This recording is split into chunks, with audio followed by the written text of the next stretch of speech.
Hey, what's going on YouTube? My name is Arden Studios and welcome back to another YouTube video. And in today's YouTube video, guys, I am going to be playing Roblox All-Star Tower Defense once again. And in today's video, I am going to be giving you guys some tips and tricks for trading in All-Star Tower Defense and profiting your units, turning your low-tier units into high-tier units, and just giving some tricks that I know that have benefited me in the long run. Currently, the rarest unit I own in the game is going to be my Aqua, and it did take me quite a bit of trading to go up from my smaller inventory to get Aqua. So in today's video, I'm going to be explaining to you guys how I did it really without getting too many trade units from scratch. Almost everything I just kept trading up from lower units. So I'm going to be giving you guys all the tips and tricks I know, and with that being said, let's get straight into the video. Also, by the way, guys, before today's video starts, please consider leaving a like or subscribing. I really appreciate the support on the last video, and I really hope that we can try our best on this video, too. Thank you guys so much, and I'm not going to waste any of your time. Let's get into it. So first and foremost, one of the most obvious facts if you're really a serious trader, and basically something that I can't even call a tip because it's just that important, is make sure you guys are using tier lists and have a general idea of the value of certain units. Some of the most popular and widely used trading tier lists in ASTD are going to be the Wiki Discord tier list and the official ASTD Wiki tier list that you guys can find online. These tier lists are going to give you the general range and idea of what units are worth what value, and it's really important to take them into account if you're trying to figure out how to profit and what units are going to be the best units to add to your inventory. This is such a basic tip, but it really is important. Of course, there are so many other tier lists out there that you can find, whether they be on YouTube or online, and most of them will have the same general idea, but don't get mad at anybody in your lobby if they don't agree with you, because obviously everybody is going off of their own tier list, and some people might just have different opinions on the values, so make sure you go by tier list to have a general range, but obviously sometimes you're gonna have to negotiate, and don't stick by them 100%.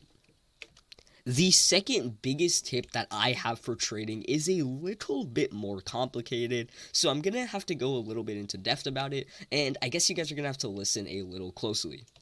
If you are trying to profit your inventory in ASTD, and in other words, what I mean is taking a low-level unit, like, let's say, Summer Ichigo, and turning your Summer Ichigo into, per se, you know, a really high-level unit, then you're gonna want to start focusing on quantity trades somewhat rather than quality. Now, of course, the quality of your trade is incredibly important, but what I mean by this is sometimes, mainly with lower trading units, you're gonna want to try to see what trades you can get that give you more than one unit. Now, for example, if I was trading, let's say, my Asuna, and I can trade my Asuna for like a Hog Eyezen and a few other units, which again is a very unrealistic example. I don't know if that would be a value trade. The main point is that sometimes you've got to take into account what those other units are. Now, the reason why is because the more units you get, regardless of whether they're worth a little bit less than what you're trading, it'll expand your inventory, and it'll just be much more productive in the long run as you have more and more pieces to play with when it comes to negotiation. Of course, you'll have more units that people might want in specific and will be willing to overpay for, and just in general, it is a great technique to try to expand your inventory sometimes.